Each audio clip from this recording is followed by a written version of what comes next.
আজকে ডিম আর পটলের একটা খুব সুন্দর রেসিপি দেখাবো। এখানে গোটা গোটা পটলের খোসাগুলো হালকা ছাড়িয়ে মুখটা কেটে নিয়ে পটলের দানাগুলোকে বার করে নিতে হবে। এরপর একটা বাটিতে দুটো ডিম ফাটিয়ে তার মধ্যে নুন, পেঁয়াজ, কাঁচা লঙ্কা কুচি, হলুদ গুঁড়ো, লঙ্কার গুঁড়ো মিশিয়ে নিতে হবে।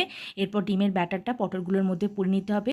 এদিকে একটা বাটিতে জল গরম করতে বসিয়ে দেওয়া হয়েছে। এরপর একটা ফুটো ডিশের মধ্যে আটা মাখা লম্বা করে সাজিয়ে তার মধ্যে পটলগুলোকে পুরে দিয়ে গরম জলের ওপর চাপিয়ে দিয়ে 5 মিনিট ভাপানোর জন্য ঢাকা চাপা দেওয়া হলো। 5 মিনিট পর ঢাকা খুলে নিয়ে পটলগুলোকে নামিয়ে নিতে হবে। এবার কড়াইতে সর্ষের তেল গরম করে পটলগুলোকে তেলের মধ্যে দিয়ে হালকা করে ভেজে নামিয়ে নিতে হবে। এবার ওই তেলের মধ্যে জিরে ফোড়ন দিয়ে তার মধ্যে টমেটো কুচি ভাজতে দেওয়া হলো। ভাজতে ভাজতে জিরে, আদা, কাঁচা লঙ্কা বাটা দেওয়া হলো। তারপর হলুদ গুঁড়ো, লঙ্কার গুঁড়ো দিয়ে মশলাটা কষাতে হবে। তারপর পরিমাণ মতো জল দেওয়া হয়েছিল। এরপরে পরিমাণ মতো নুন দিয়ে আর একটু পরিমাণ জল দিয়ে ঝোলটা ফুটে গেলে ভেজে রাখা পটলগুলোকে ওর মধ্যে দিয়ে খানিকক্ষণ ফুটিয়ে নিতে হবে। তাহলেই পটলের রেসিপিটা তৈরি হয়ে গেছে। ধন্যবাদ।